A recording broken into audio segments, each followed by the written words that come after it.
hoje a população brasileira tem 27% em média de mulheres negras, segundo aí os últimos números do IBGE.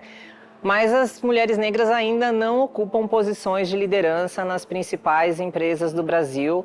E claro que a gente sabe que isso é uma consequência de causas históricas, mas a gente também sabe que nos últimos anos as mulheres negras chegaram nas faculdades, estão se formando, mas esses números, essas mudanças que começaram a acontecer na educação ainda não se refletem no mercado de trabalho das grandes empresas.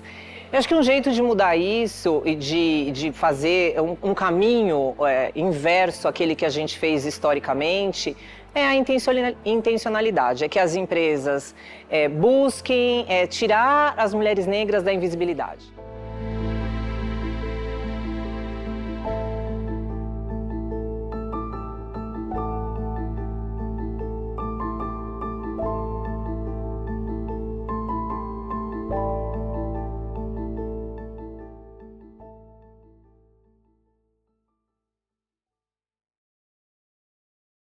Quando eu penso em mulheres na liderança de grandes empresas, os números ainda são assustadores, né? Dado que a gente perdeu a nossa única representante dentro das 500 maiores empresas, isso já faz mais de 5 anos e até então não temos nenhuma mulher preta CEO liderando uma das 500 maiores empresas do Brasil. A presença de pessoas com deficiência em liderança é pouquíssimo expressiva.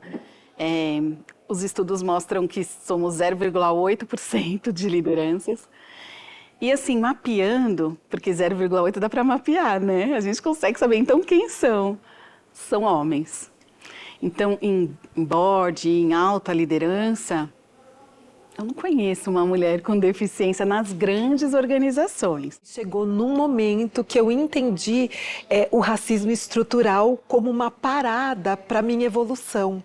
E para minha evolução profissional, eu achava que eu tinha tanta coisa ainda para fazer, tanto potencial, e eu não conseguia evoluir de cargo. Então, isso me fez migrar para o empreendedorismo. E é uma solidão que, como as mulheres passam num momento que estão em lugares que só tem homens, eu me sinto insegura, minha fala não é validada, então é aquela solidão numérica. Existem muitas mulheres talentosas, muitas mulheres se formando, muitos programas de mentoria e rede de apoio hoje, muitas instituições se mobilizando e as empresas sempre olharem para os seus quadros de colaboradores para buscar entender se estão sendo justas e meritocráticas num sentido amplo, não num sentido estrito, daqueles valores que estão sendo colocados ali, mas os valores sociais, os valores de inclusão, de diversidade e que, claro, além de ser o certo, vão reverter para os negócios com certeza e fazer com que as empresas criem produtos melhores, sejam mais fortes, enfim, e consigam o seu sucesso.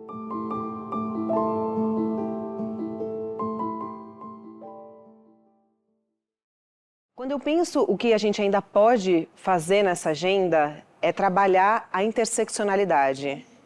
Então, cada vez mais a gente tem olhado aí para os nossos programas, para as nossas iniciativas, vendo como que a gente trabalha com mulheres negras, com gerações, enfim, como a gente consegue trabalhar de uma forma geral e como a gente consegue influenciar o Brasil.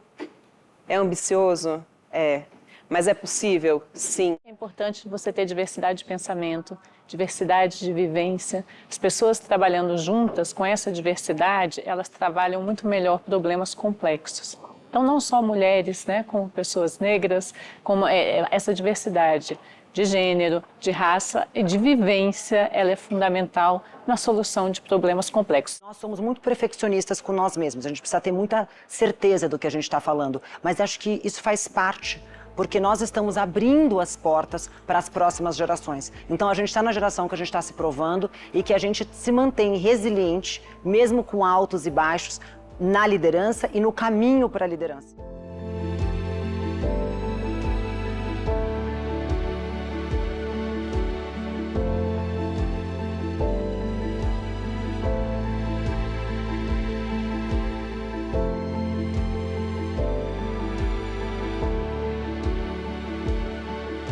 A ONU publicou um relatório recentemente demonstrando que nós precisaremos de 300 anos para alcançar a igualdade de gênero. Isso se continuarmos fazendo as coisas do jeito que estamos fazendo. Então é óbvio que a gente precisa fazer mais. É óbvio que esse assunto precisa de mais espaço, sobretudo no que diz respeito a interseccionalidades. Porque quando a gente fala de mulheres, a gente não está falando de mulher, né? A gente está falando no plural. A gente está falando de mulheres que podem ser trans ou não, mulheres com deficiência e sem deficiência, mulheres negras. A gente está falando de toda uma pluralidade dentro da diversidade. Eu tenho certeza que, na medida em que nós tenhamos essa visão mais holística do assunto, a gente vai conseguir avançar com mais consistência.